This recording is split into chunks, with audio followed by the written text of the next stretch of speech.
Hey everybody, it's news time. Brought to you by RezenatorZen and Rezenator Films, and a Slacking Cracker Productions. This one comes from BBC News. It's about the high turnout in the Lebanese elections. It's going to be a tight race between the Western-backed alliance and the Hezbollah-led bloc. The polls closed 1900 local time. That'd be like 7, I guess, there. I don't know what time it was then or now. Initial estimates put turnout at more than 52%, which is high for Lebanon. Interior Minister Ziad Baroud said turnout had exceeded that of the 2005 election and was unheard of in the history of Lebanese elections. 3 million people were eligible to cast ballots. Damn. 50,000 security personnel were deployed to prevent violence, even though there was no major incidents. Jimmy Carter, who is a former president, heads a team of international observers, said these parties, and their foreign backers should accept the result of a vote. Okay, so this is a quote from Mr. Jimmy Carter, former U.S. president. I don't have any concerns over the conduct of the elections. I have concerns over the acceptance of the results by all the major parties. We also hope that the United States and Iran and Saudi Arabia and other countries will also accept the results of the election and will not try to interfere in the process, which we probably will.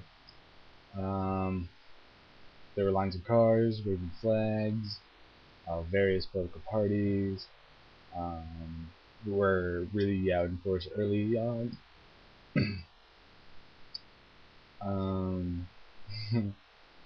There's long lines.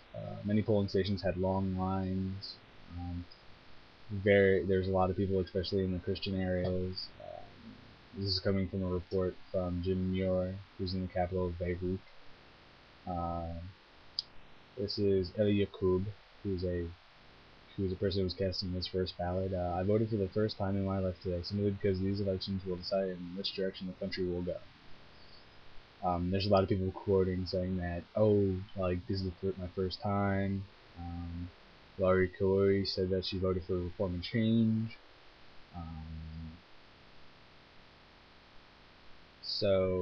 She voted for Hezbollah's Christian allies.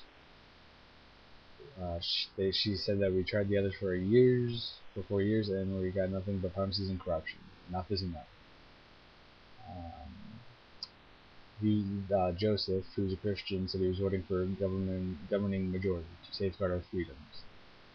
And there's a lot of Christian people voting. So yeah, the Christian voters had to be split evenly between the two camps. Hezbollah is fielding only 11 candidates. There was a powerful number of the broader opposition coalition, which includes the maverick Christian leader Michael Onan and the mainstream Shia movement Amal. So the elections went off without hitch. No major incidents were reported. The votes were split between Hezbollah-led bloc and the Western allies. There's also here's a quote that said, okay, democracy is a blessing that we must preserve, a blessing that distinguishes Lebanon in the Middle East, Dr. Suleiman said. I'm happy for the elections, but more or less, if the elections don't go the way the U.S. wants, we're probably going to interfere in their elections through sanctions or something like that. That's just the way we are. If things don't go our way, we're like an obstinate child who fucking bitch and moan. I've been accused of bitching and moaning about George Bush, and I'm sort of bitching and moaning about Obama. It's the American thing to do. Things don't go our way, bitch about it. And in the case of a military, probably invade a country or two. But hopefully the election goes our way so we don't invade the other countries or interfere in any other ways. Wow, I can't talk. But yeah, hopefully the election goes the way it's supposed to. Hopefully we keep our noses out of their fucking business and our allies keep their noses out of their business. And let's go team. Okay, so that's been the news, brought to you by RezenatorZen, in association with Rezenator Films and a Slacking Cracker production. Peace out.